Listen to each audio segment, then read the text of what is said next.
597 clues have come and gone, but 26 new ones are headed your way as part of this 23rd episode of Disney 100 Jeopardy! Welcome in. As always, I am your host, Brian Perry, and thanks so much for being here. Let's jump right into it and check out the rules for episode 23. If you've played before, you realize that the rules are the exact same rules they've been all series long. But if you are a new player, one of the rules said that you can cheat, because I won't know you're cheating since this is a video, so by all means, be my guest. Before we get to the categories, I have to say 4 out of the 5 categories today are from suggestions you guys have made in the comments below, so keep those coming. I love reading through them, and as evidence, you came up with some really good ones that you will be quizzed on in just a few seconds. In last week's episode 22, the final Jeopardy category was Last Lines, where I read you the last line of a film and you had to tell me what movie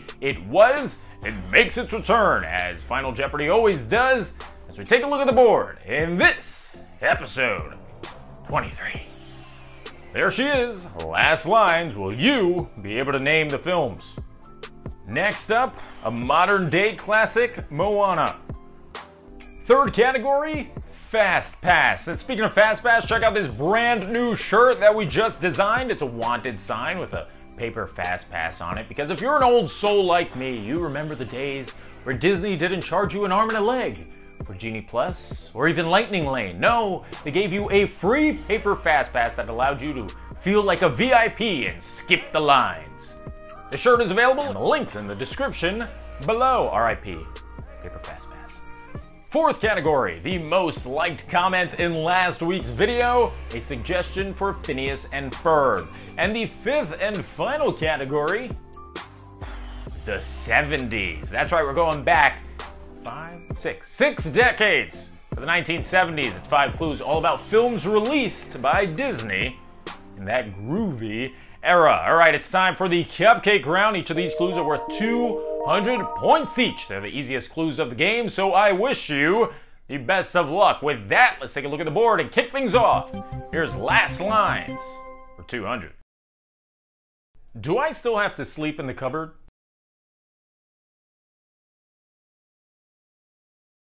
Chip says the line in Beauty and the Beast. Of course. Do I still have to sleep in the cupboard?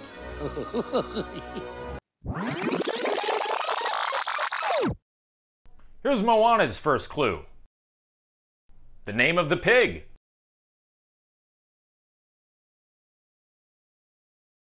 Who is Pua?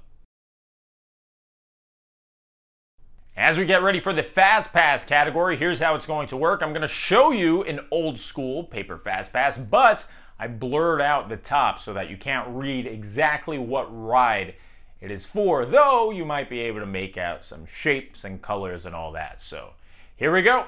Here's Fast Pass for 200. Can you name the ride?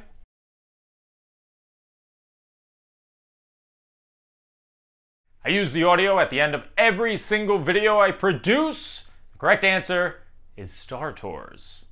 Bye-bye. Here comes Phineas and Ferb for 200. Phineas and Ferb's relationship to each other.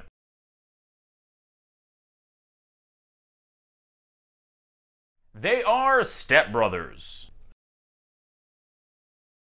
And here comes the 70s to finish off the cupcake round. Thomas O'Malley and Duchess are just 2 of the many felines in this animated feature released in 1970.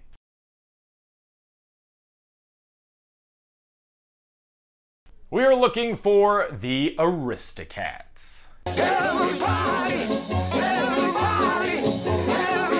wants to be a cat. I have to say, that is one of my favorite musical scenes in any Disney film, when they're just slamming through the floor.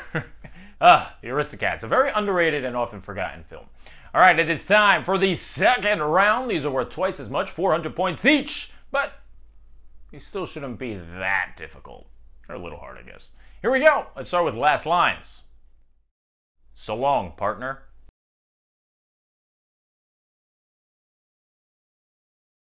The line is from the emotional Toy Story 3. so long, partner. Now, don't get me wrong, the ending of Toy Story 3 was emotional, but was anyone else like me and actually got more emotional and may have shed a tear? Maybe not, probably not really, but maybe they did. During the incinerator scene, when the toys accepted their inevitable deaths, yeah, that was, woo! That was cinematography right there. Again, not saying that I cried or anything, but maybe I did. Who cares? You know what? Let's move on. Here's Moana for 4. Blink and you'll miss Maui transforming into this Frozen character.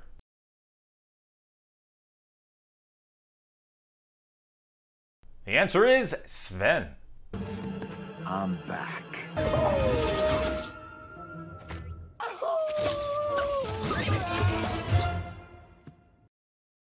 Here comes another fast pass your way. This one's worth 400. What's the ride?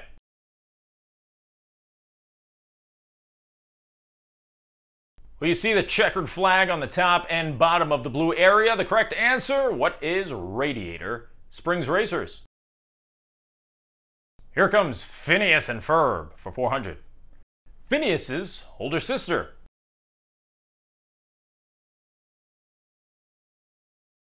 Voiced by one Sharpay, aka Ashley Tisdale, who is Candace. Okay, Candace. Looks like it's up to you.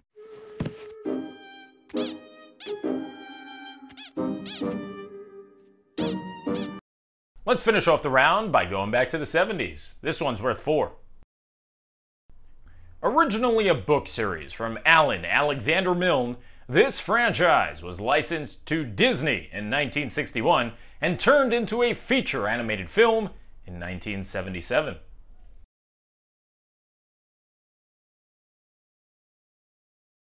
What is Winnie the Pooh?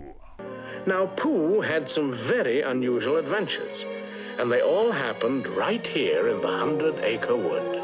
All right, 10 clues down. You got 16 to go. If you're doing well, let's keep this momentum moving. If you're not, fear not, because this is when you turn it around. Maybe not, though. Here we go, 600 points each. We start with last lines. I am always beneath you, but nothing is beneath me. I hereby declare war on peace and happiness. Soon all will tremble before me.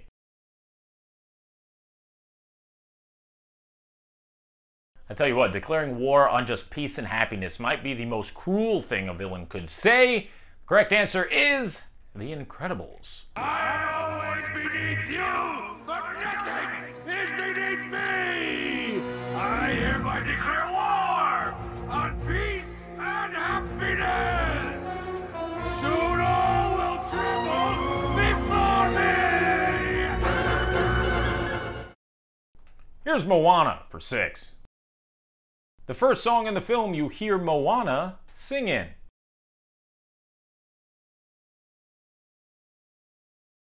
Obviously, How Far I'll Go was the hit song from the film, but that is not the first time you hear Moana sing in the movie. No, that honor goes to Where You Are. And no one leaves. Here I'll stay, my home, my people beside me. Here's Fast Pass for 600. Let's name the ride.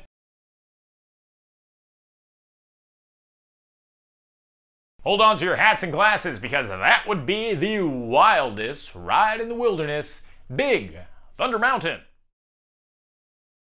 Here's Phineas and Ferb for 600.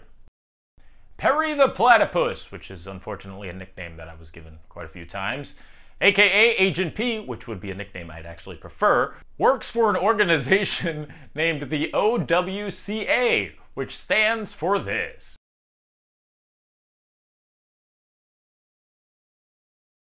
This is so good. It stands for the Organization Without a Cool Acronym. Let's finish off the round with the 70s. Dwayne "The Rock" Johnson starred in the 2009 fifth and final installment of a film series that began in 1975 with this movie.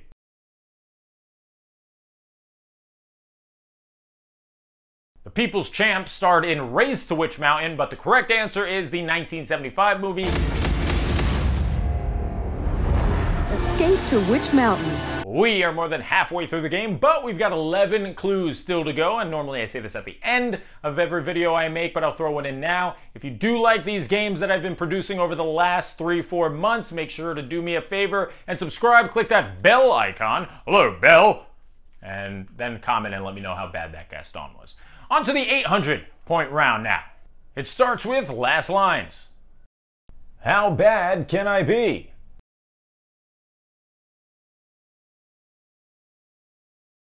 The correct answer, Wreck-It Ralph. 'Cause if that little kid likes me, how bad can I be? Here comes Moana's fourth clue. Moana's grandmother's name.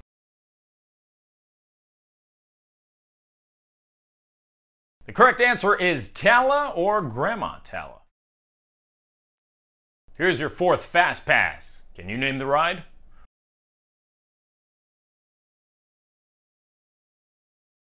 One of the greatest and most technologically advanced rides ever made by Disney came out in 1995. What is the Indiana Jones Adventure? Here comes Phineas. While Dr. Doofenshmirtz often plans to create chaos in Danville and the tri-state area, his brother, Roger, holds this job title.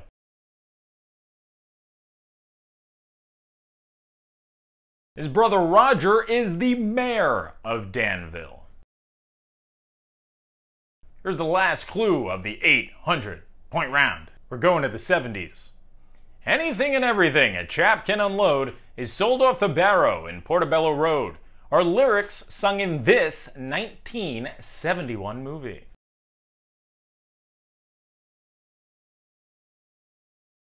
Sadly an often forgotten live-action classic, what is Bedknobs and Broomsticks? Anything and everything a chap can unload is sold off the barrow in Portobello Road. If you haven't seen Bedknobs and Broomsticks, check it out. It has Angela Lansbury in it. All right, 20 clues down. You know what that means. Time to throw on the shoulder pads and maybe some eye black. Get focused, because it is time for the overly dramatic, unnecessarily soundtrack-infused 1,000-point round. Hit it. You know, I think next game I'm actually going to put some eye black on for the 1,000-point round, just to make it even more absurd and overly dramatic than it has to be. With that, let's kick things off. These are worth 1,000 points each, so best of luck. We start with last lines. Does that dog look familiar? Nope, never seen him before in my life.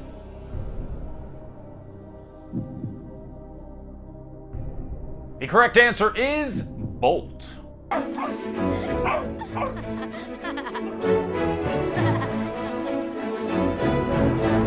Does that dog look familiar? Nope. I never seen him before in my life. Here comes Moana's last clue. While many remember Lin-Manuel Miranda working on the film, it was this other member of Hamilton's opening cast who provided the singing voice for Moana's father in the movie.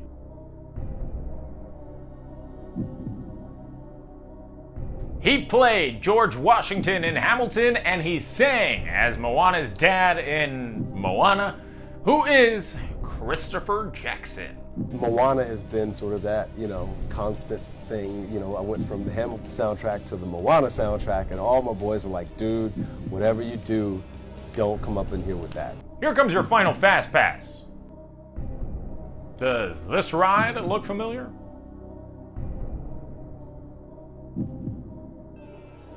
What is Grizzly River Run? Here comes Phineas and Ferb's last clue. Doofenshmirtz explains to Agent P that he intentionally got a soccer match canceled so that his Spanish soap opera wouldn't get preempted on TV. He got the game canceled by doing this.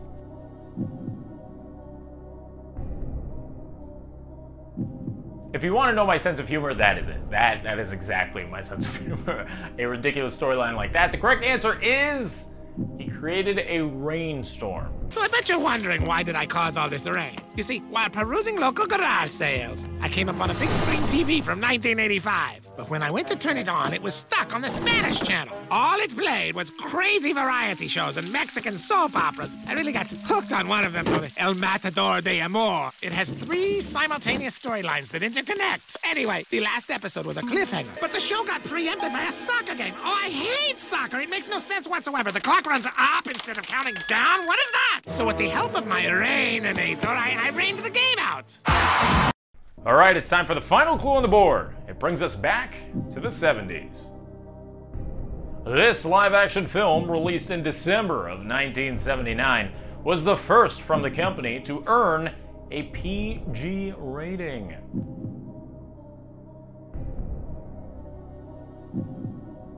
Well, the production of this sci-fi film was quite the process, and with Star Wars coming out 2 years before it in 1977, that threw a wrench in everything because everyone's expectations on what a sci-fi film could be changed. The correct answer, though, is The Black Hole. And darkness was upon the face of the deep, and the Spirit of God moved upon the face of the waters.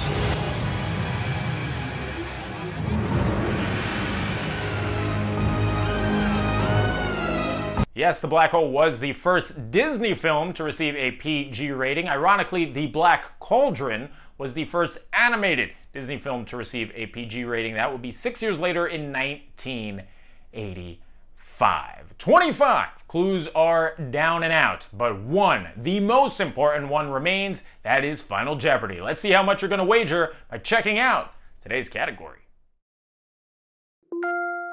Barbie in Toy Story. Yes, it's a big week for Barbie as it goes up against Oppenheimer in box offices this week, but let's see how much you remember about the character Barbie in the Toy Story films. Make those wagers.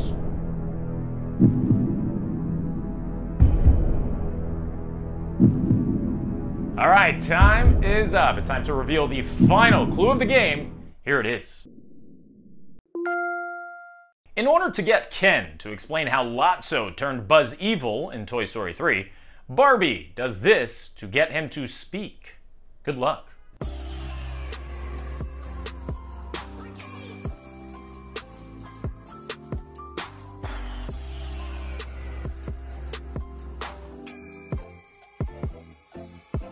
All right, pens down, pencils down, feathers down, finger painting down. It's time to reveal the correct answer. Ken was a huge fan of clothing, so it only made sense that Barbie ripped his clothes. Let's see. Hawaiian surf trunks. Oh, Barbie! Those were vintage! It's okay. All right, go ahead. Rip them. I don't care. They're a dime a dozen. Ooh, glitter tucks. Oh! Who cares? Who cares? Sequins are tacky. Who cares? Ooh, a Nehru jacket. Barbie, not the Nehru. This is from what? 1967? The Groovy Formal Collection, yes! What a shame. Oh, no. No! No! No! No! There's an instruction manual! Lotso switch buzz the demo mode! Before we go, fun fact about Barbie in the Toy Story franchise. Pixar actually wanted Barbie in the original Toy Story film, but Mattel, the creator of Barbie, said no because we don't trust that your first computer-generated movie is going to be any good. And then obviously Toy Story happened, and they said, please, take her. And she made her first appearance in Toy Story 2, and then became basically a main character in Toy Story 3. Barbie will return in next week's episode 24. That's going to do it for this episode of Disney 100 Jeopardy. If you like what you saw, I said it before, be sure to subscribe, click that bell icon. Hello, bell! That wasn't as good. This way you're notified every time we come out with brand new content. Once again, I've been your host, Brian Perry. I will see you this Wednesday for Inside 300. Until then, bye-bye.